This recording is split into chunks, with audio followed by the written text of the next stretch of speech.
बाबा साहब भीमराव अंबेडकर ऐसे महापुरुष हैं जिनके एक साल में 3 तिथियों में पूरा देश उनको याद करता है। ये एक बड़ी बात है।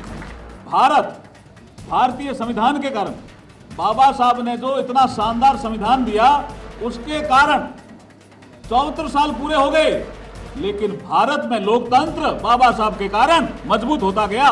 ये बाबा साहब की मुख्य देन है।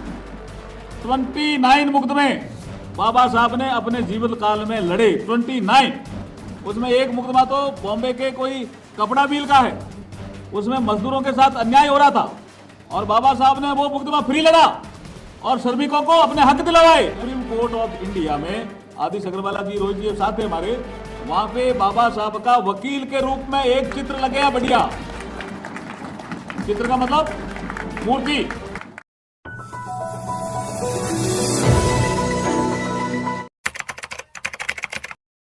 इसलिए बाबा साहब की 125वीं जयंती के अवसर पर 19 नवंबर 2015 को सामाजिक न्याय और अधिकारिता मंत्रालय से एक नोटिफिकेशन जारी हुआ कि आगे से, मीन्स 19 नवंबर 2015 को ये नोटिफिकेशन जारी हुआ, आगे से 26 नवंबर 2015 से इस देश में 26 नवंबर जब भी आएगा, उसको पूरे देश में पूरे लोग, कोई भी संगठन संविधान दिवस के रूप में मना सकते हैं। और इस निर्णय के बाद आपने देखा होगा सुप्रीम कोर्ट भी संविधान दिवस मनाते हैं।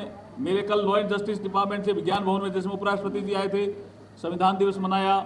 उसके बाद हाई कोर्ट्स भी मनाता है, अलग अलग संगठन भी मनाते हैं, इवन सामाजिक संगठन भी मनाने लग गए। इसलिए बाबा साहब की अब ऐसी 3 तिथियां इंपॉर्टेंट हो गई है इस निर्णय के बाद, जब बाबा साहब को मानने वाले इकट्ठे होते हैं और बाबा साहब को श्रद्धांजलि देते हैं, पुष्पांजलि अर्पित करते हैं। एक तो 14 अप्रैल जब उनका जन्म हुआ, एक 6 दिसंबर जब वो परिनिर्वाण को प्राप्त हुए, और एक अब 26 नवंबर जो संविधान दिवस के रूप में कोई महापुरुष, कई महापुरुष हैं जिनके 2 तिथियां आती है, 3 तिथियों वाले भी कुछ महापुरुष हैं, लेकिन बाबा साहब भीमराव अंबेडकर ऐसे महापुरुष हैं जिनके एक साल में 3 तिथियों में पूरा देश उनको याद करता है। ये एक बड़ी बात है।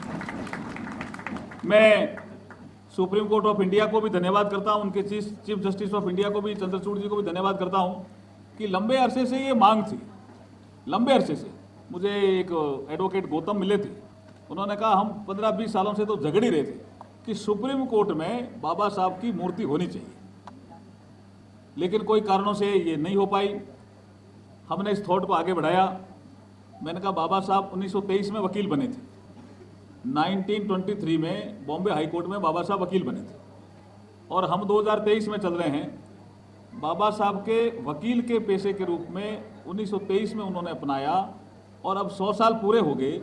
वकील का जो पेशा है उसमें क्या चैलेंजेस 1923 में थी, उनका क्या समाधान 2023 तक हुआ, कौन से चैलेंजेस अभी भी बाकी है, उनको हम कैसे दूर करेंगे, इस पे कोई चिंतन मनन मंथन करे, ऐसी कोई वर्कशॉप करे जिससे वकीलों में भी टैलेंट जो ग्रामीण क्षेत्र में है, वंचित क्षेत्र में है, वो भी बाहर आएगा, और बाबा साहब ने वकील के रूप में क्या क्या काम किया वो भी जनता के सामने आएगा।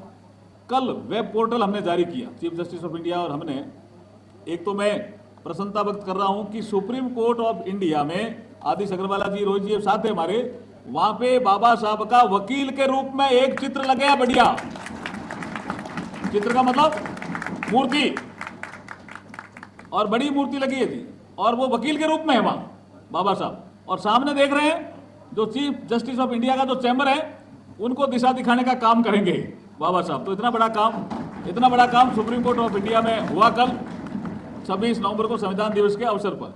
महामहिम राष्ट्रपति जी ने इस बाबा साहब की मूर्ति का अनावरण किया। हम इस अवसर पर महामहिम राष्ट्रपति द्रौपदी मुर्मू जी का भी स्वागत करते हैं, अभिनंदन करते हैं। शाम को विज्ञान भवन में उपराष्ट्रपति जी आए, उन्होंने भी बाबा साहब के बारे में बहुत सी बातें कही और बहुत अच्छा फंक्शन हुआ।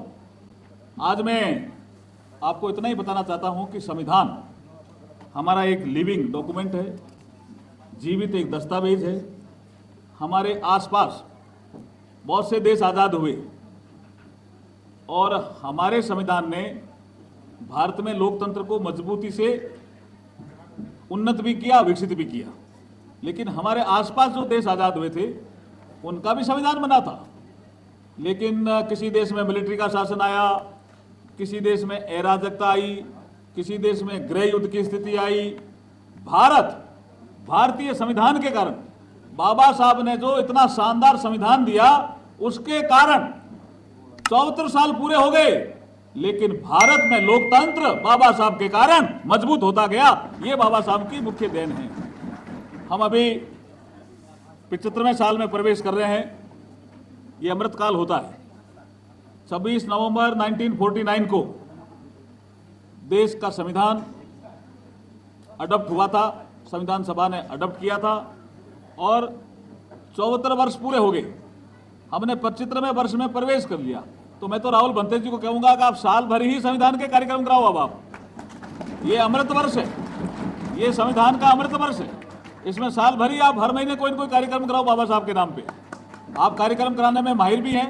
अभी जब मैं आया तो यहाँ पे राकेश प्रजापति जी संचालन कर रहे थे। ये मुझे लगता है राहुल भंते जी के लिए जोरदार ताली बजा के स्वागत करना चाहिए। सारे ही प्रोग्राम भंते जी करते हैं और बहुत अच्छे प्रोग्राम करते हैं। देखिए, मैं आज लेट आया तो भी इतनी बड़ी संख्या में यहाँ लोग उपस्थित हैं। एक विषय कल और ध्यान में आया, एक वेब पोर्टल हमने जारी किया।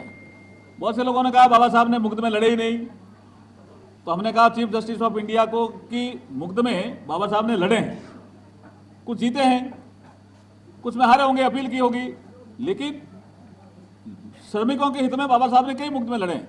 तो अब जब मुकदमों की लिस्ट आई है, आपके पास भी कोई और मिल जाए, वेब पोर्टल पे जाके देखना, 29 मुकदमे बाबा साहब ने अपने जीवन काल में लड़े, 29।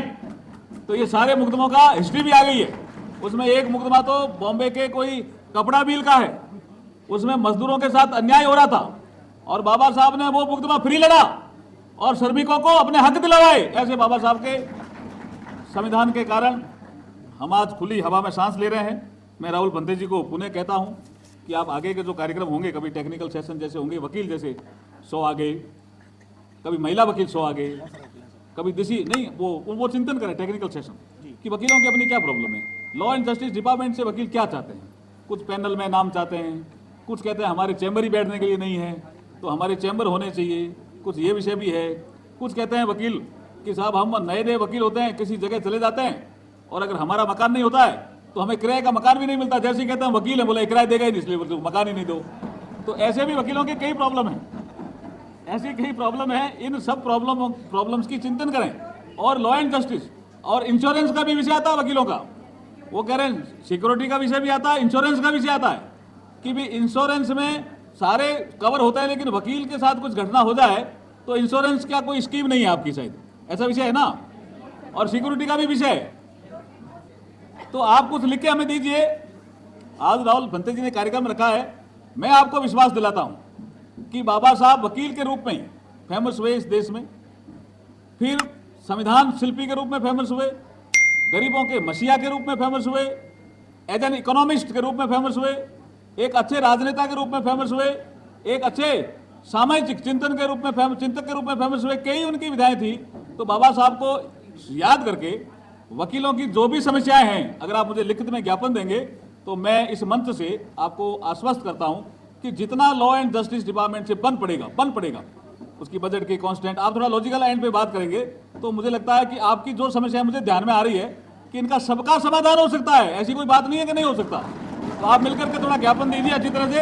अर्जुन राम मेघवाल शास्त्री भवन में माता की आदिश अग्रवाला जी आ जाएंगे शास्त्री भवन में, या हमारे मंडन मिश्रा जी भी आ सकते हैं बार काउंसिल ऑफ इंडिया के, और आप शास्त्री भवन में आकर के आप घंटा 2 घंटा आपसे हम चर्चा करेंगे। जो भी समस्याएं होंगी हम उनका समाधान करेंगे। बोलिए भारत माता की, भारत माता की। जय भीम, जय भीम, जय भीम।